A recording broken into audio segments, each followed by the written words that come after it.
Hello বন্ধুরা, তোমরা সবাই কেমন আছো? আশা করি ভালো আছো। আমিও খুব ভালো আছি। তো বন্ধুরা, আজকে কী তরকারি রান্না করছি সেটা তোমাদেরকে দেখাবো। দেখো, এখানে ছোট ছোট পুঁটি মাছ নিয়ে এসছে। তো পুঁটি মাছগুলা ভালোভাবে কেটে ধুয়ে নিই। আর এখানে আলু আছে, টমেটো দিয়ে পুঁটি মাছটা রান্না করব। তো ধুয়ে নিই, তারপর তোমাদেরকে দেখাচ্ছি। তো বন্ধুরা, তোমরা তাড়াতাড়ি ছোট মাছের যদি আঁশ তুলতে চাও তো এরকম একটা মাটির হাঁড়ি নিয়ে নেবে। মাটির হাঁড়ির ভিতর এমনি করে কচলালে কত সুন্দর আঁশগুলা উঠে যাবে। মানে এরকমভাবে ঘষলেই উঠে যাবে।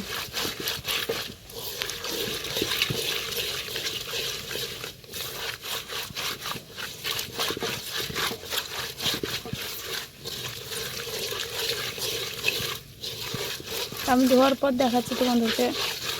তো বন্ধুরা, দেখতেই পাচ্ছ এখানে মাছগুলো ধোয়া হয়ে গেছে। লবণ হলুদ দিয়ে দিয়েছি। এখানে তেল দিয়ে দেবো।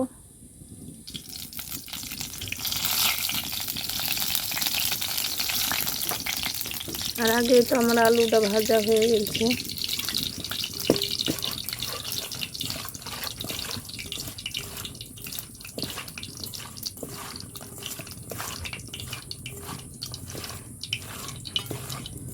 এখন লবণ হলুদ মাখিয়ে নিলাম, এবার মাছগুলো ভেজে নেব।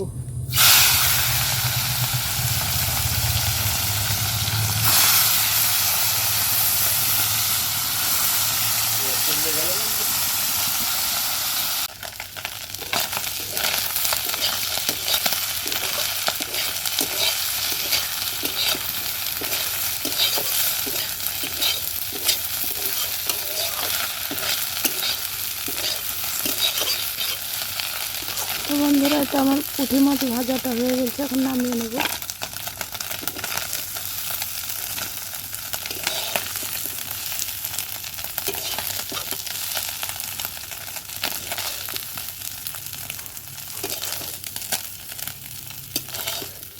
আমার একটা মাছও কিন্তু ভাঙেনি, দেখতে পাচ্ছ একদম গোটা গোটা হয়ে ভাজা হয়েছে।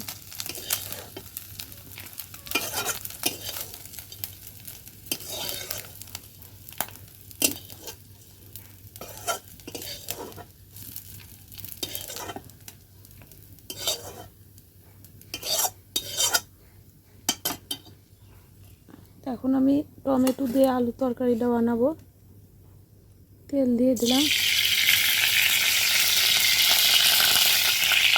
টমেটো, পেঁয়াজ, কাঁচা লঙ্কা, আদা রসুন বাটা আছে, দিয়ে দেবো।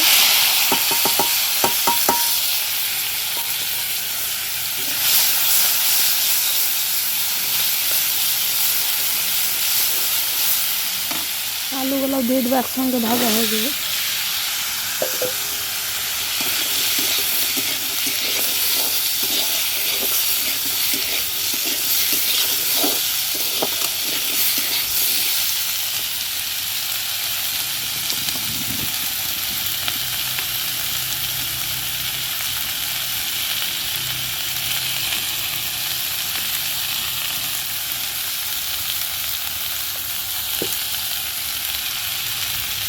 নুন, হলুদ,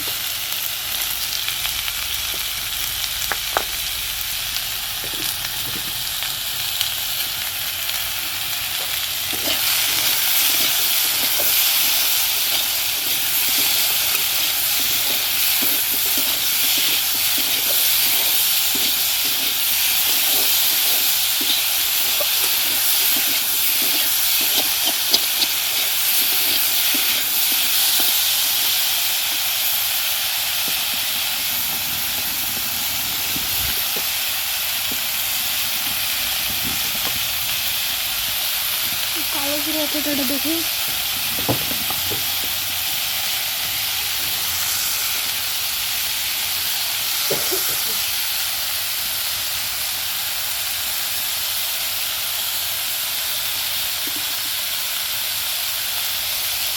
কটা কালো জিরে দিয়ে দেবো।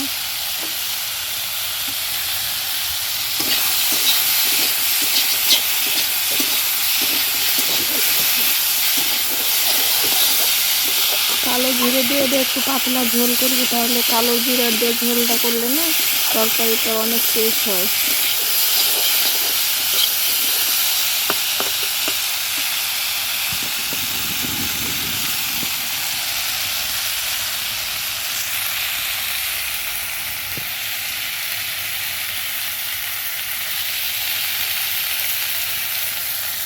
এখন পানি দিয়ে দেবো।